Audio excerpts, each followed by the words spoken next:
40% of the world's oil passes through a waterway 17 miles wide at its narrowest point. 17 miles. You could drive that before your first cup of coffee goes cold. And yet every navy on Earth, every financial market, every factory in Asia holds its breath, depending on what happens in those 17 miles.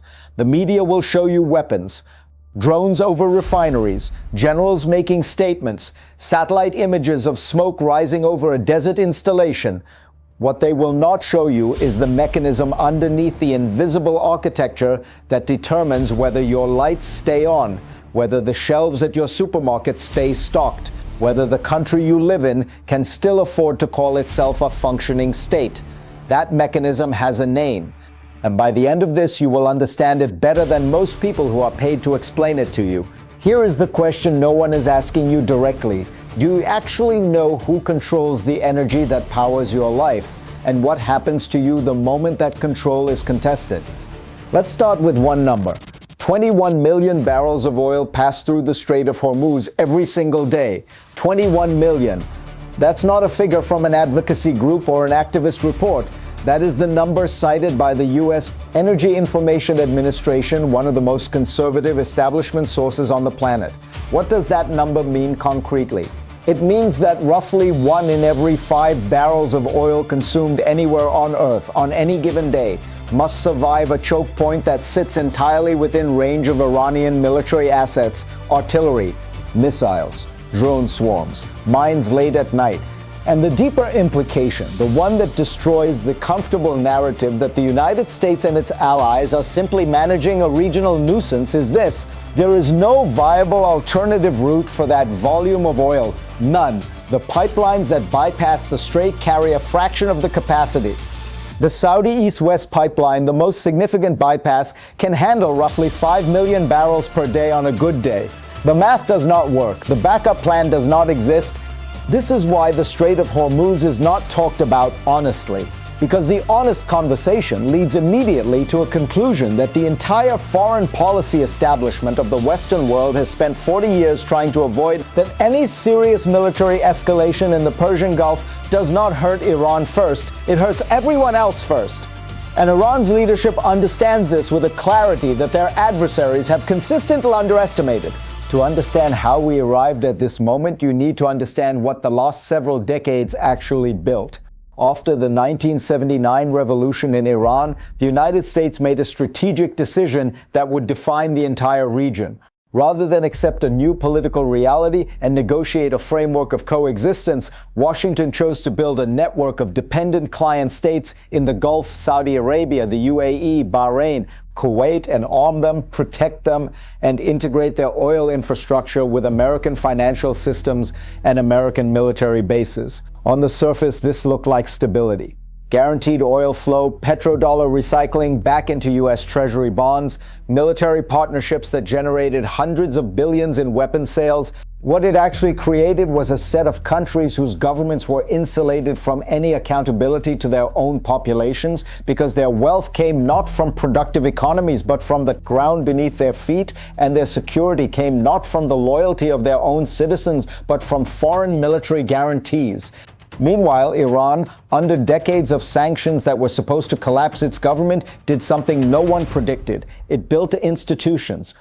Not pleasant institutions, not democratic institutions, but durable ones. A revolutionary guard with its own economic infrastructure, a missile program that developed in the dark while everyone was focused on the nuclear file. A network of proxy relationships stretching from Lebanon to Yemen to Iraq to Syria that functions less like an imperial project and more like a distributed security doctrine. You cannot decapitate it. You cannot bomb it into submission. Every time the West tries, the roots grow deeper. The targeted killing of senior Iranian figures, including military commanders and in recent events political leaders, did not weaken the system. It demonstrated to everyone watching that the system is not built around individuals. It is built around a logic. And that logic says, we will absorb whatever you do to us, and we will make the cost of doing it to us higher than you can politically sustain. Imagine you own a toll road. It is the only road that connects one side of a continent to the other.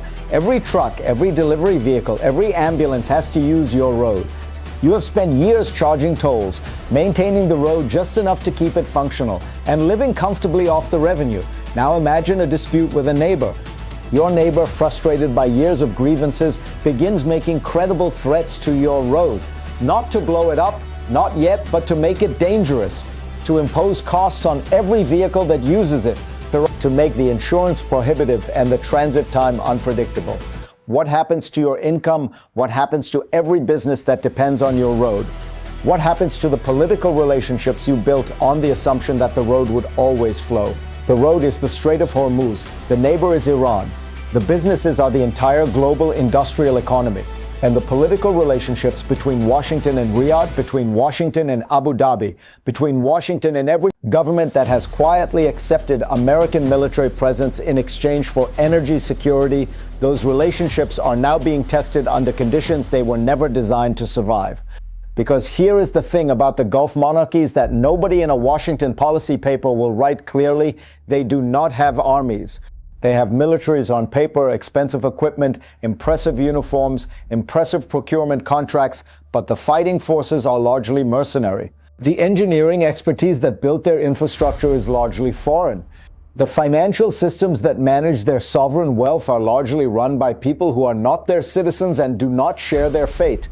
When the protection guarantee wobbles, when the American carrier group is occupied elsewhere, when the interceptor missile stocks run low, when the political will in Washington to absorb another Middle Eastern conflict evaporates, these governments are left holding enormous wealth and almost no autonomous capacity to defend it. This is not a secret. It is simply something everyone agreed not to say out loud, because saying it out loud accelerates the very crisis it describes. What mainstream analysts will tell you is that this is about Iranian aggression, a revisionist power trying to expand its influence, threatening its neighbors, developing weapons in violation of international norms. That framing is not wrong. It is just incomplete in a way that happens to serve specific interests. Here is what is actually happening. We are watching the terminal phase of a security architecture that was always built on a contradiction. The contradiction is this: you cannot simultaneously claim to support a rules-based international order and also maintain a network of absolute monarchies whose legitimacy rests entirely on foreign military backing and resource extraction. At some point, the gap between the principle and the reality becomes impossible to paper over. Iran is not expanding. Iran is holding its position and imposing costs on a system that has spent 45 years trying to strangle it. The difference matters.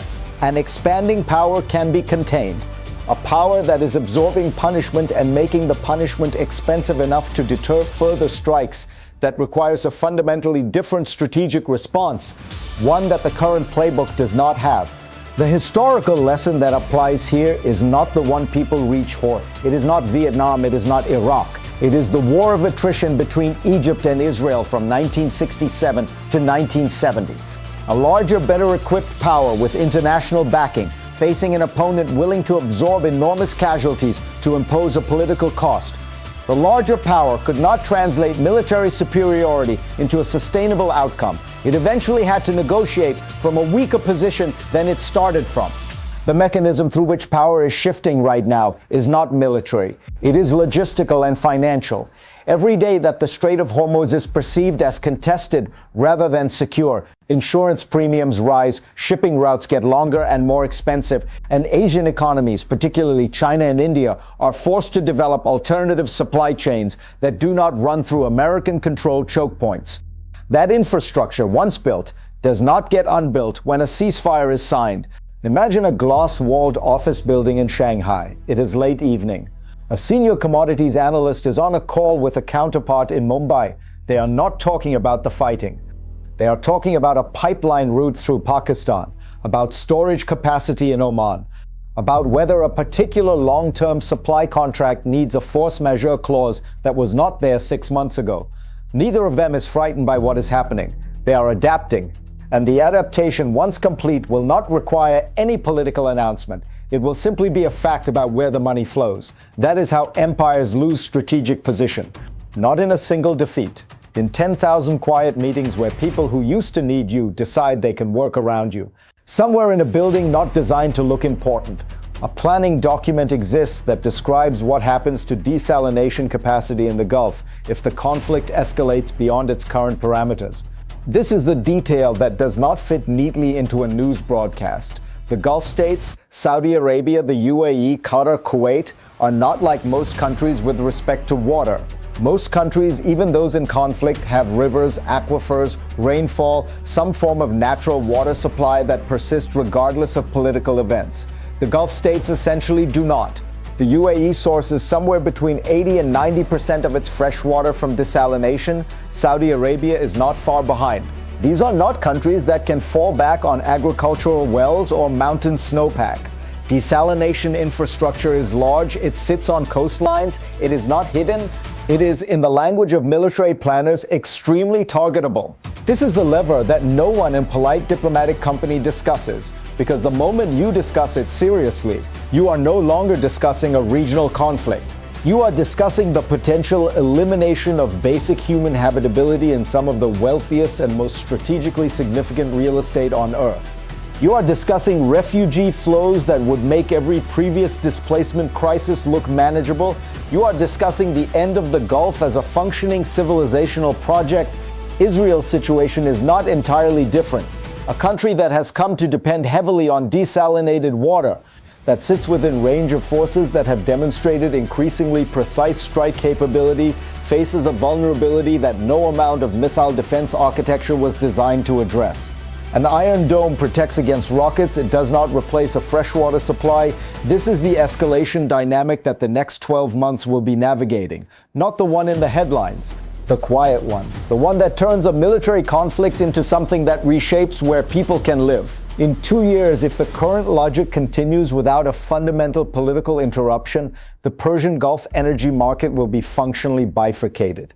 One stream, increasingly expensive and risk-priced, will flow westward under American escort into European markets that cannot fully replace it, but will pay a severe premium to maintain some volume. A second stream will flow eastward under terms negotiated directly between producing states and consuming states, with American mediation no longer a structural requirement. The dollar's role in pricing these transactions will be measurably smaller than it is today. In 5 years, the Gulf monarchies that chose not to independently navigate this transition, that stayed anchored to the American security umbrella while its credibility eroded, will face domestic political pressures unlike anything their current governments were designed to manage.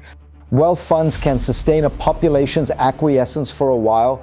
They cannot substitute indefinitely for political legitimacy. The populations of these countries are young, they are educated, they watch the same internet the rest of the world watches.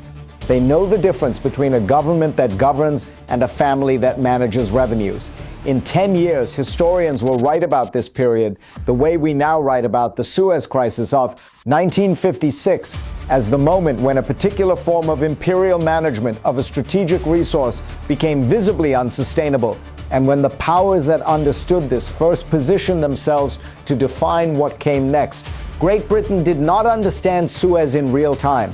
It understood it about 15 years later, when the consequences were already locked in. And here is the number I have been holding until now: 96 hours. That is the rough estimate, sourced from multiple independent logistics analyses, of how long major Asian manufacturing economies could sustain current production rates if Strait of Hormuz transits were fully suspended, not degraded, not taxed, suspended. 96 hours. That is the actual radius of this crisis. Not the refineries on satellite images, not the political speeches, not the diplomatic meetings in Riyadh where governments gather to signal concern without accepting consequence. The actual radius is 4 days of manufacturing in the world's largest economies. Everything else, the military posturing, the targeted strikes, the intelligence leaks, the carefully worded statements about proportionality, is negotiation over the terms of that 96 hours. Who pays? Who decides? Who can credibly threaten to trigger it, and who cannot afford to have it triggered?